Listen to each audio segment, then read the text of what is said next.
passer directement dans l'onglet créer,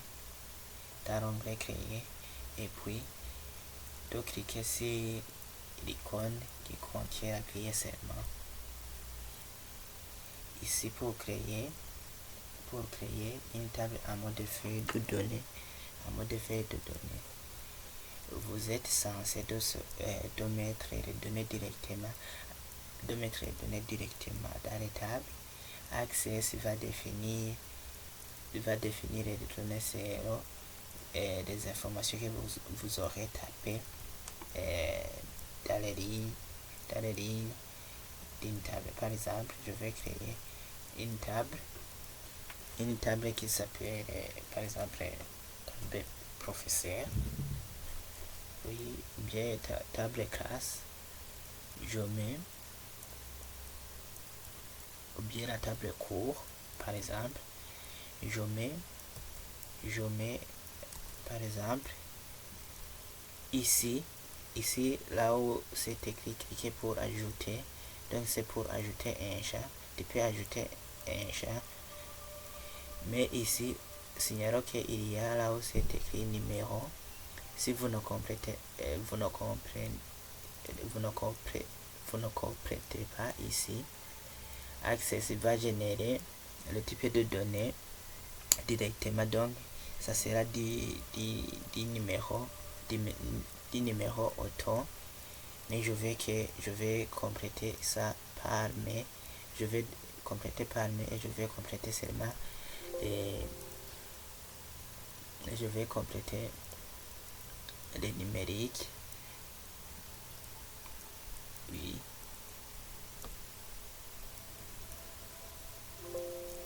Le nom du chat que vous avez entré respecte des règles d'affectation des noms des objets.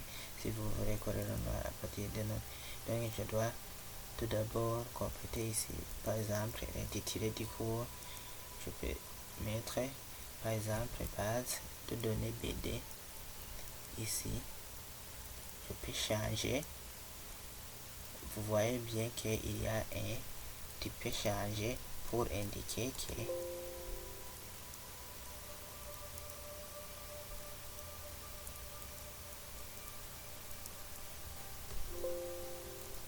ça refuse, je ne sais pas ce qui se passe.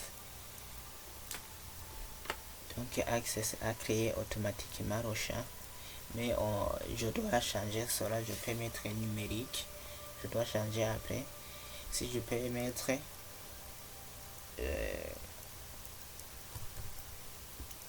langage de programmation, si je peux mettre sur image, ici je peux mettre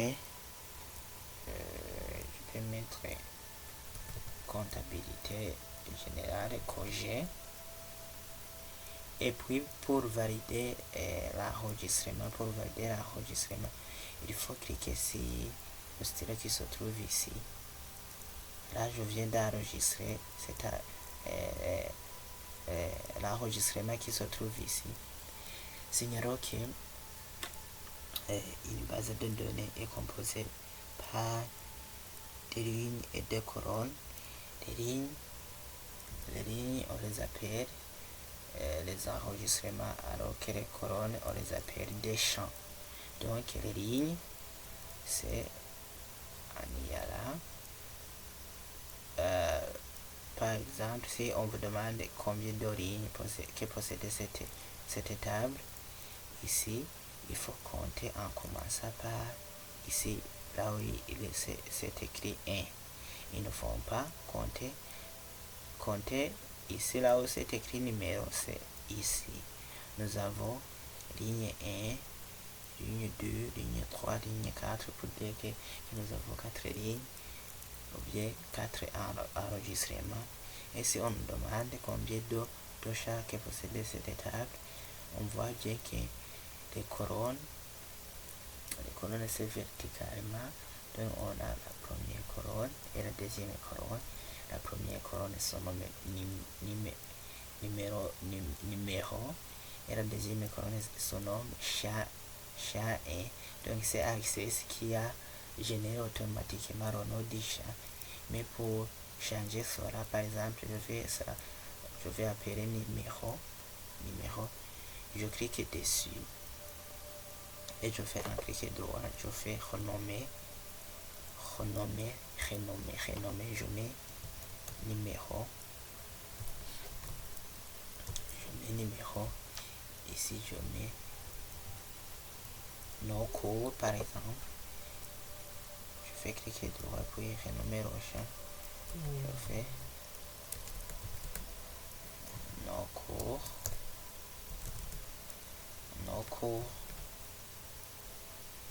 et ainsi il faut se souvenir de faire un enregistrement. Toujours tu peux faire CTRL S, oui, c'est réussi si je fais CTRL S, ou bien cliquer sur l'icône se trouve en rond, oui, c'est fait, ou bien par exemple je peux passer dans l'onglet fichier et enregistrer, non, enregistrer, oui, on voit bien que la table aussi, il veut que je lui donne un nom, donc je peux l'appeler TB table court et OK. Ici en haut, vous voyez bien que la table a été nommée. Ainsi, je dois afficher cette table en mode de création pour vous montrer que Access a donné automatiquement le type de données, c'est les données que j'ai tapé ici. Donc je fais